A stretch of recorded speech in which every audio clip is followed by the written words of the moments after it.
भगवान का जब मोहिनी अवतार हुआ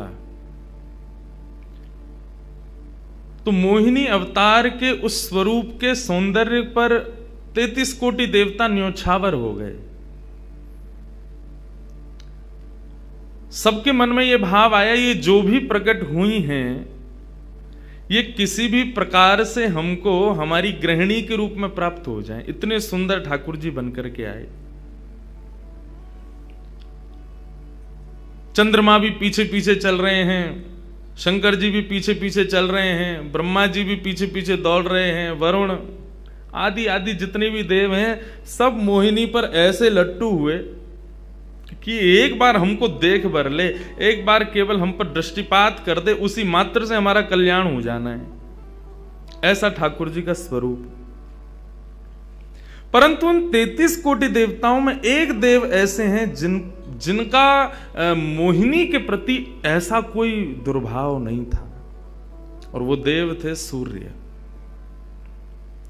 सूर्य ने जब मोहिनी के सौंदर्य को देखा तो उनके मन में भाव आया, इतनी सुंदर, इतनी सुकुमारी, इतनी कोमल, इतनी मधुर। सबको तो लगे हमारी पत्नी बने, लेकिन सूर्य को लगे मेरी बेटी बन जाए, मुझे पुत्री रूप में प्राप्त हो जाए।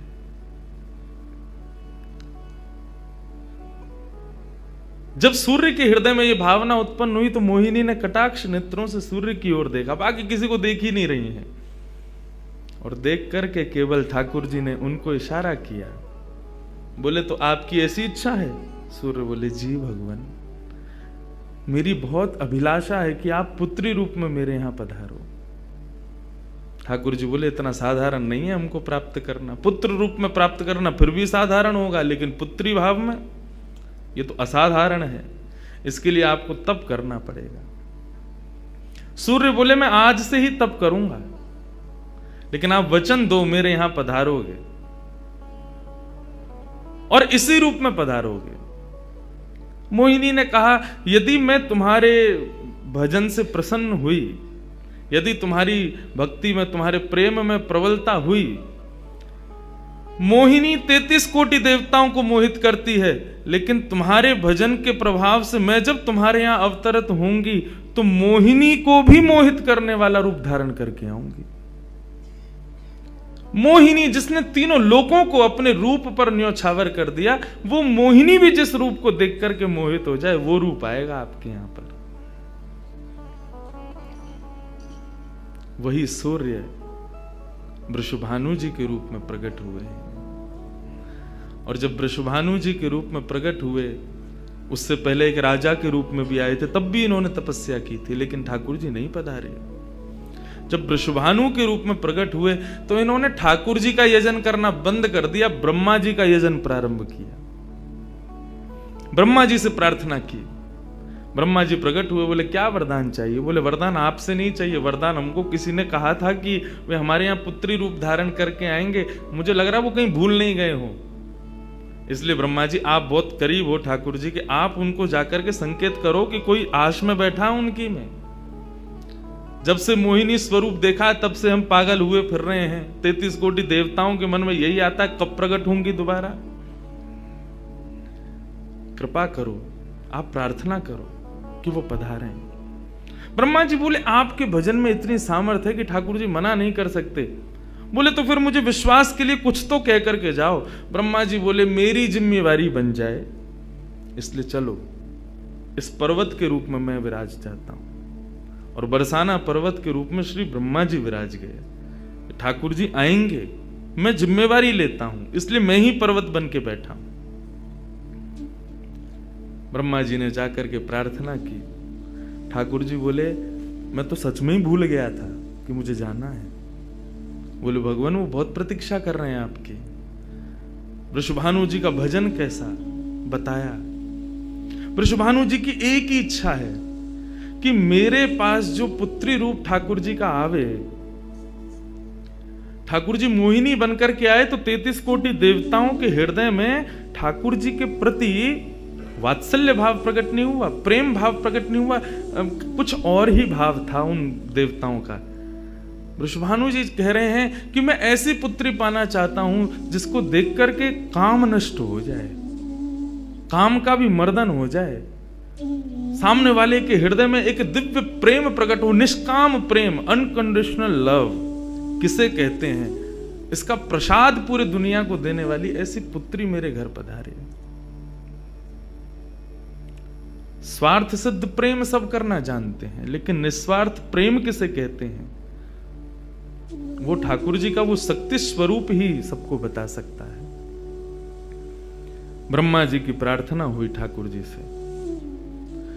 ठाकुर जी अपने वैकुंठ में विचरण कर रहे हैं, विचार कर रहे हैं कैसे करूं, नंद यशोदा के यहां भी जाना है, देवकी वसुदेव के यहां भी पुत्र बनना है, पहले से ही 4 मम्मी पापा हैं हमारे, अब ये 2 मम्मी पापा और कैसे बनाऊं, 6 माता पिता। तब ठाकुर जी विचरण कर रहे थे, तभी एक खंभ में मणि, उस मणि में ठाकुर जी ने अपना प्रतिबिंब देखा। ठाकुर जी अपना प्रतिबिंब नहीं देखते, क्यों? बहुत कम देखते हैं। जब श्रृंगार आरती होती है लाल जी की, तभी इनको प्रतिबिंब दिखाते हैं, और उस प्रतिबिंब में भी इतने इतराते हैं महाराज, उसमें भी स्वयं को देख करके खुश हो जाते हैं, वाह मैं कितना प्यारा लग रहा हूं। अपना प्रतिबिंब ठाकुर जी इसलिए नहीं देखते क्योंकि स्वयं ठाकुर जी मोहित हो जाते हैं खुद ही पर। जैसे ही ठाकुर जी ने स्वयं का प्रतिबिंब देखा, प्रतिबिंब देख के आगे बढ़े, लेकिन ठाकुर जी मन में विचार करने लगे, मुझे सबके स्वभाव प्रिय हैं, लेकिन अपना यदि देखूं तो अपना प्रतिबिंब बहुत प्रिय है। जब स्वयं को देखता हूं प्रतिबिंब में, तो ऐसा लगता है कि मानो जो सबको मोहित कर रहा है वो स्वयं को जब देखे तो खुद भी मोहित हो रहा है, क्योंकि प्रतिबिंब कभी झूठ नहीं बोलता। प्रतिबिंब का ये स्वभाव है, आप जैसे हो वैसा आपको दिखाता है। ठाकुर जी ने जब प्रतिबिंब देखा, अपने उस प्रतिबिंब स्वरूप को ठाकुर जी ने स्थिर कर दिया, और स्थिर करके अब तो ठाकुर जी लाए महाराज लक्ष्मी जी की पूरी पेटिका लेकर के आए श्रृंगार की, और अपने प्रतिबिंब स्वरूप को ही उन्होंने श्रृंगार करना प्रारंभ किया। किशोरी जी के श्रृंगार का इतना भाव बताते हैं, किशोरी जी की नथ बेसर ऐसी, किशोरी जी के कान के कुंडल ऐसे, किशोरी जी के पांव की महावर ऐसी, क्यों ना हो, क्योंकि श्याम सुंदर ने श्रृंगार किया है। किशोरी जी का जो स्वरूप है वो ठाकुर जी ने उसका श्रृंगार किया है। नारायण बैठे महाराज सिंहासन लगा करके अपने प्रतिबिंब का ही श्रृंगार कर रहे हैं। मोर पीछ हटाया, मुकुट उतार के दूर रखा, घुंघराले केशों को खोल दिया, नेत्रों में सुंदर सुंदर छोटा छोटा काजल लगाया, माथे पर एक सुंदर बिंदिया लगाई है, होठों पर निर्मल लालिमा लगाई है, गले में हार पहनाया, सर्वांगीण श्रृंगार किया, और लक्ष्मी जी की चुनरी ला करके जैसे शीश पर से चढ़ा करके ठाकुर जी ने थोड़ा सा जो श्याम रंग है उसको जैसे ही गौरवर्ण किया, वैकुंठ के उस प्रतिबिंब में से मानो जैसे सूर्य चंद्र का एकाकार रूप प्रकट हो गया हो, इतना तेज पुंज प्रकट हो गया कि ठाकुर जी भी अपने नेत्रों को छुपाने लगे। थोड़ी देर नेत्रों को बंद करने के बाद जब बड़ी धीरे से ठाकुर जी ने जब अपने प्रतिबिंब की ओर देखा, तो किशोरी जी का दिव्य स्वरूप वहां प्रकट हो गया। ठाकुर जी ने दंडवत किया, पहले प्रणाम, हे श्याम सुंदर, आपने ही मेरो निर्माण कियो है, आपने ही मोह को प्रकट कियो है। क्या भाव है? ठाकुर जी बोले कोई भाव नहीं है, केवल मोहिनी भाव से 33 कोट देवता मोहित हुए थे, लेकिन मैं मोहित नहीं हो पाया था, इसलिए तब से मैं भी तड़प रहा था कि मुझे भी कोई मोहित करे, उस मोहिनी को भी मोहित कोई करे। वो स्वरूप आज प्रकट हुआ है। धर्म की स्थापना हुई, ज्ञान की स्थापना हुई, भक्ति की स्थापना हुई, वैराग्य की स्थापना हुई, लेकिन अंततो गत्वा संसार का सार जो प्रेम है उसकी स्थापना नहीं हुई है। उसके लिए आपका अवतार धारण करना अति आवश्यक है। आप मेरी शक्ति हैं, आप मेरी आत्मा हैं। पूरा विश्व और पूरे विश्व की दिव्य चेतना किसकी प्राप्ति के लिए दौड़ रही है? कि आत्मा एक दिन परमात्मा में मिल जाएगी, लेकिन उस परमात्मा में आत्मा जो विद्यमान है वही तो किशोरी जी हैं। उस आत्मा की परमात्मा की जो आत्मा है वही तो श्री राधा जी हैं। लोग उनके रूप को नहीं समझ पाते। आजकल के यंगस्टर्स, आजकल के युवा उनको बहुत विचित्र रूप में दर्शन करते हैं कि कृष्ण राधा कौन है, बोले कि they are just like some love words. ऐसा नहीं है। आप उनको सीमित उस अवस्था में, और माफ कीजिएगा यदि किसी प्रवचनकर्ता की कथा सुनने के बाद भी आप उनको वहीं तक सीमित मान रहे हो ना, दोष आपको नहीं, प्रवचन करने वाले को लगेगा कि तुम किशोरी जी के इसी रूप को स्थापित कर पाए। इसीलिए कथाओं में ज्यादा किशोरी जी का प्रसंग ना हम कहते हैं ना उसका स्पर्श करते हैं। स्पर्श करने पहले से भी 100 बार सोचते हैं। यहां आने से पहले भी मुझे कई आचार्यों ने संपर्क किया कि वहां आप किस विषय को लेकर के जाएंगे, आप गर्ग संहिता पर कहेंगे या किशोरी जी के किस भाव को वहां पर प्रस्तुत करने वाले हैं। मैंने कहा देखो, हम बस बोलेंगे जो निकल जाए मुंह से, जिसका जो भाव ठाकुर जी स्वीकार कर लें बस, लेकिन भाव ये रखेंगे ठाकुर जी विराज गए हैं कि कोई अनधिकारी इस भाव को सुनकर के अपने मन में कोई दुर्भाव ना प्रकट करे। ब्रजवासी बहुत डरते हैं किशोरी जी के भाव को कहने में, क्योंकि जब सामने वाले से प्रत्युत्तर के रूप में कुछ विलग ही सुनने को मिलता है तो बहुत कष्ट होता है हृदय को कि तुमने किशोरी जी को क्या समझा, वो क्या है और तुमने उनके किस रूप को जाना। वो ठाकुर जी का ही प्रतिबिंब स्वरूप है, ठाकुर जी का ही आत्मा स्वरूप है। और एक बात कहूं, प्रतिबिंब से और आत्मा से प्रेम किया जा सकता है, ब्याह नहीं किया जा सकता, क्योंकि प्रतिबिंब और आत्मा ये दोनों हमसे अलग नहीं है। ब्याह के लिए एक अलग व्यक्ति चाहिए, एक हमसे कोई अलग हो, हमसे कोई जुदा हो, 2 लोग चाहिए तब ब्याह संपन्न होता है। लेकिन कृष्ण और राधा इन दोनों में भेद है ही नहीं। किशोरी जी और ठाकुर जी में कभी भी कदापि कोई भेद नहीं है। बल्कि लीलाएं अभी सुनेंगे हम लोग, कभी कभी ठाकुर जी जब किशोरी जी का रूप धारण करते हैं तो किशोरी जी से ज्यादा गोपियों को सुख देते हैं।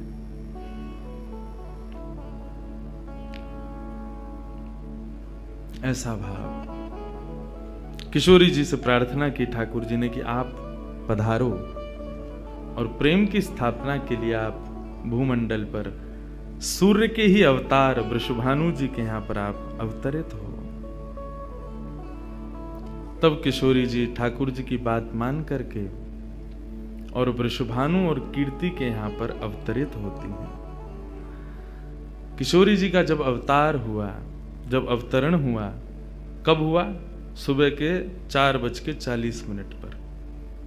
ठाकुर जी के जितने भी अवतार हुए या तो दिन में 12 बजे हुए या रात में 12 बजे हुए, लेकिन किशोरी जी का अवतरण भोर में ब्रह्म मुहूर्त में सुबह 4:40 पर हुआ।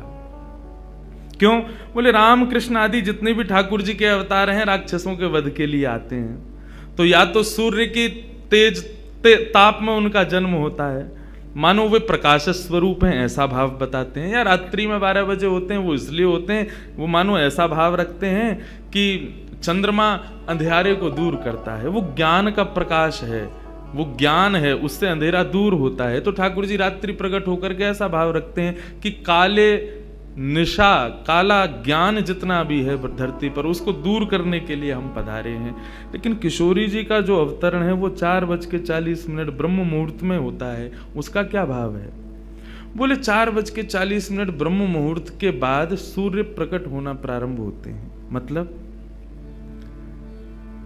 सारे मंगल कार्य ब्रह्म मुहूर्त में होते हैं। चिड़ियाओं का चहकना, कई पुष्पों का प्रकट हो जाना, मानव के मस्तिष्क में आज मुझे क्या करना है, वो दिव्य चेतना का प्रादुर्भाव होना, ये सब कुछ सुबह ब्रह्म मुहूर्त से प्रारंभ होता है। और सबसे बड़ी बात, सूर्य प्रकट होते हैं, धीरे धीरे धीरे धीरे अंधेरे को दूर करते हैं और धीरे धीरे धीरे गतिमान होते हैं 12 बजे तक। तो किशोरी जी का प्रादुर्भाव ब्रह्म मुहूर्त में हुआ, इसका ऐसा भाव बताते हैं कि मानो वो प्रेम जिस प्रकार प्रादुर्भाव से लेकर के और आगे के गंतव्य तक नित्य प्रति बढ़ता रहे, उसका वर्धन हो, वर्धन करने के भाव से किशोरी जी ब्रह्म मुहूर्त में पधारी। क्योंकि वर्धन होना ही एक नवीन दिन का ब्रह्म मुहूर्त से प्रारंभ होता है। ऐसे ही प्रेम का वर्धन, भक्ति का वर्धन, भाव का वर्धन, उन सब का वर्धन करने का प्रतीक है किशोरी जी, इसलिए ब्रह्म मुहूर्त में जन्मी है। किशोरी जी का प्रादुर्भाव हुआ, पूरे बरसाना में आनंद उत्सव मनाया गया, सब नाच रहे हैं, गा रहे हैं, आनंद मना रहे हैं। नंद बाबा भी आए, यशोदा जी भी आई हैं, उन्होंने भी आकर के वृषभानु जी को बधाई दी है। सब कुछ हुआ, लेकिन किशोरी जी के प्रादुर्भाव में एक वैचित्र था। क्या? दिन बीत गए 8, लेकिन किशोरी जी ने अभी तक नेत्र नहीं खोले। अभी तक किशोरी जी केवल एक छोटी सी बालिका हैं, एक सुकुमारी हैं, परंतु अभी तक किसी को भी किशोरी जी के नेत्रों का दर्शन नहीं हुआ। अभी तक किशोरी जी के नेत्र नहीं खुले हैं। इस बात से कभी कभी चिंतित हो जाते हैं वृषभानु जी और कीर्ति कि हमारी लाली है तो गई है, लेकिन पता ना क्यों अपने नेत्रन को नहीं खोल रही है। कभी कोई संत आ जाए, कोई वैष्णव आ जाए, कोई ब्राह्मण आ जाए, तो उनसे निवेदन करते हैं कि हमारी लाली नेत्र नहीं खोल रही। तब देवताओं ने नारद जी को भेजा, आप जाओ और जाकर के वृषभानु जी के इस मन के भाव को पूर्ण करके आओ, किशोरी जी के सुंदर नेत्रों का दर्शन उनको कराओ। तब श्री नारद जी महाराज का आगमन हुआ। नारद जी जैसे ही आए तो वृषभानु जी ने नारद जी को देखते ही सबसे पहले अपने पुत्र को बिठा दिया। श्री दामा से मिलो, हमारा लाला है। नारद जी उससे मिले, उसका सब देखने लगे। नारद जी मन में विचार कर रहे हैं कि ये उनसे कब मिलवाएंगे, किशोरी जी का दर्शन कब होगा। 2-3 दिन तक नारद जी विचरण करते रहे बरसाने में। वृषभानु जी का मन तो होता है कि मैं इनसे कुछ कहूं, कुछ पूछूं, थोड़ा किशोरी जी के बारे में, अपनी लाली के बारे में न कुछ जानूं, लेकिन अभी वो भाव प्रकट नहीं हो रहा है। तब एक दिन एक छोटी सी बरसाने की लाली को जब नारद जी महाराज खिला रहे थे और उससे प्रेम चर्चा कर रहे थे, ये दृश्य जब वृषभानु जी ने देखा, उन्होंने तुरंत नारद जी के चरण पकड़े और कहा, हे भगवान, हमारी एक लाली भई है, बहुत सुंदर है, सुकुमारी है, नन्ही सी है। अभी वाकु देख करके स्पर्श करवे में डर लगे कि कहीं हमारे स्पर्श से कोई कष्ट ना है जाए, या हमारे हम सबन को दर्शन भी ना करा में। लेकिन महात्मन आपसे पूछना चाह मैं, हमारी लाली नेत्र नहीं खोल रही है, कहा भाव है? नारद जी तो तुरंत बोले, अरे तो तुमने इतने दिन से क्यों नहीं बताया? वो तो पहले से ही बैठे थे तैयार कि ये जल्दी बोले तो मैं जाऊं, जाकर के दर्शन करूं। बोले संकोच है रहे हो? बोले संकोच मत करो, अभी लेके चलो। कहां है तुम्हारी लाली, मुंह को बताओ। नारद जी महाराज जा रहे हैं वृषभानु भवन में। एक बेड़ी पार की, दूसरी बेड़ी पार की, तीसरी बेड़ी पार की। जैसे ही भीतर पहुंचे हैं, सुंदर सुगंधी भीतर से प्रकट हो रही है। सामने स्वर्ण जटित एक पालना है, और जैसे ही उस पालने में जाकर के नारद जी ने दर्शन किया, कमल कली को वृषभानु की लली को रंग, कैसा रंग है? बोले जैसे कमल की कली हूं मैं ना, ऐसी श्री वृषभानु नंदिनी है। नारद जी ने जैसे ही उनको दर्शन किए हुए आनंदित है गए, आनंदित है करके प्रणाम करने लगे। वृषभानु जी बोले, हमारी लाली नेत्र नाए खोल रही है, आप कृपा करो ना। नारद जी बोले, एक मंत्र पढ़ना पड़ेगा, कुछ करना पड़ेगा, तंत्र मंत्र करना पड़ेगा, तब आपकी लाली बोलेगी। वृषभानु जी बोले, देख लो, ले संभल के करियो, हमारी लाली बहुत कोमल है, वो ना स्पर्श नहीं करेंगे, दूर बैठ के करेंगे। वृषभानु जी बोले, तो करो। बोले आपको पहले बाहर जानो पड़े, वो एकांत में करेंगे। कीर्ति वृषभानु जी को देखें, बोले लाली को अकेला तो ना छोड़ेंगे? बोले नहीं बाबा, विश्वास पात्र है, हम कर सके। वृषभानु जी और कीर्ति दोनों जैसे ही बाहर पधारे, नारद जी ने गेट बंद कियो, तुरंत चरणन में प्रणाम कियो और प्रणाम करके सीधे सन्मुख बैठे हैं। हे कृष्ण मनोहारिणी जय वृंदावन प्रिया, जय भ्रू मंगल ललिता, जय वेणु रवाकुल, जय कृष्ण मनोहारिणी जय वृंदावन प्रिया, जय भ्रू मंगल ललिता, जय वेणु रवाकुल।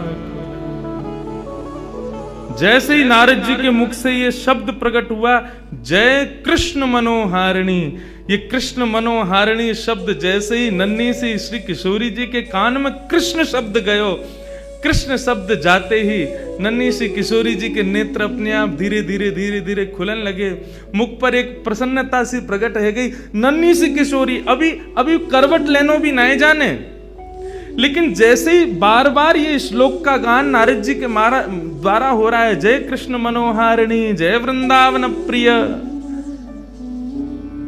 इसको सुनकर के किशोरी जी जो अभी करवट लेनो भी ना जाने, वो अपने पालना को पकड़ करके अपने पालना से उछक करके वहीं से झांक करके श्री नारद जी को देख रही हैं। और नारद जी ने जैसे किशोरी जी के रूप को देखो है, सुंदर मृगनयनी किशोरी जी आज नारद जी को देख रही है। मुख में अभी दांत ना है, बिना दांतन के किशोरी जी के मुखमंडल की प्रसन्नता देख करके नारद जी आनंद विभोर हो गए। नारद जी बोले, आपको ये कीर्तन भायो, आपको ये कीर्तन प्रिय लगो? किशोरी जी के मुख से केवल किलकारी निकल रही है। नारद जी ने उठाई अपनी वीणा करताल और जय कृष्ण मनोहारिणी जय वृंदावन प्रिय, और इसी का कीर्तन करते हुए वहां नाचने लगे, नृत्य करने लगे, चारों ओर घूम रहे हैं। बीच में पालने में श्री किशोरी जी बैठ करके और करताल बजा रही हैं और करताल बजा करके आनंदित हो रही हैं। वृषभानु जी बाहर खड़े, बोले कि भीतर तो कीर्तन चल रहा है, करताल की आवाज आ रही है, वीणा बज रही है। तभी उनने कान लगा करके सुनो तो नारद जी गा रहे, जय कृष्ण मनोहारिणी जय वृंदावन प्रिय, जय भ्रू मंगल ललिता, जय वेणु रवाकुल। वृषभानु जी ने ये स्वर सुन लिया, लेकिन जैसे ही थोड़े से गए हैं और खिड़की में जाकर के भीतर झांक करके देखा, अद्भुत दृश्य। नन्ही सी किशोरी ज्यादा से ज्यादा 8 दिन की होंगी, 10 दिन की होंगी, अपने पालना में पौड़ करके स्वयं को झुला रही हैं, करताल बजा रही हैं। चारों तरफ नारद जी वीणा बजा करके करताल बजा करके आनंद से किशोरी जी को मुखोल्लास कर रहे हैं।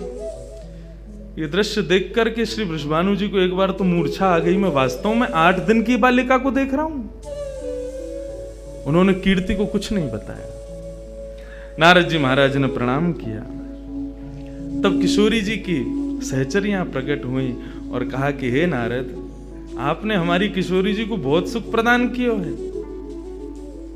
जब कभी भी आपको ऐसा दर्शन करना हो तो हम आपको कुछ स्थान बता रहे हैं। गोवर्धन, श्री यमुना पुलिन और ब्रज कुंज, इन 3 स्थानों पर आप जब कभी भी हमारी किशोरी को स्मरण करके यही कीर्तन को गान करोगे, किशोरी जी को यही स्वरूप आपको दिखेगा। ये हमारा वरदान है आपको, क्योंकि आपने किशोरी जी कृपामयी तो हैं। लाल जी 10 बार विचार करेंगे कृपा करवे में, किशोरी जी विचार थोड़ी करें, वो तो तुरंत करुणा करें। नारद जी जाओ, जब कभी भी लाडली को दर्शन करना हो यही भाव से कर लियो। नारद जी महाराज के नेत्र सजल है गए, किशोरी जी के चरणन में बारंबार प्रणाम कियो और प्रणतिपात करते हुए वहां से प्रस्थान कर गए। किशोरी जी फिर से नेत्र बंद करके अपने पालना में पौड़ गई। कीर्ति जी बोली, बाबा आयो टोना टोटका करके गयो, तब वो हमारी लाली के नेत्र तो खुले नहीं। कीर्ति जी गोद में लेकर के सुला रही है, नेक नेक थोड़ी सी संकुचित है करके रुदन करना प्रारंभ कियो। सो इतने में वृषभानु जी आए और वृषभानु जी बोले, नेक दियो लाली को, और किशोरी जी को गोद में लेकर के वृषभानु जी बोले, हे कृष्ण मनोहारिणी। जैसे ही बोले तुरंत किशोरी जी के नेत्र फिर से खुल गए, फिर से अपनी किलकारी भर करके कीर्तन में करताल बजाने लगी, आनंद विभोर हो गई। अब तो जैसे ही ये भाव देखो वृषभानु जी ने कीर्ति को सुनायो, कीर्ति भी वही गा रही है, पूरा बरसानो आकर के श्री कृष्ण कीर्तन करने लगो, और बीच में मध्य में बैठ करके किशोरी जी अपनी करताल बजा रही हैं, किलकिल करके हंस रही हैं, इतनी आनंद विभोर रह रही हैं। तब सबन को ये भेद पतो चलो, कहा कि ये श्री कृष्ण की आत्मा है, ये उनसे विलग नहीं है, वे ही आपको सर्वस्व है।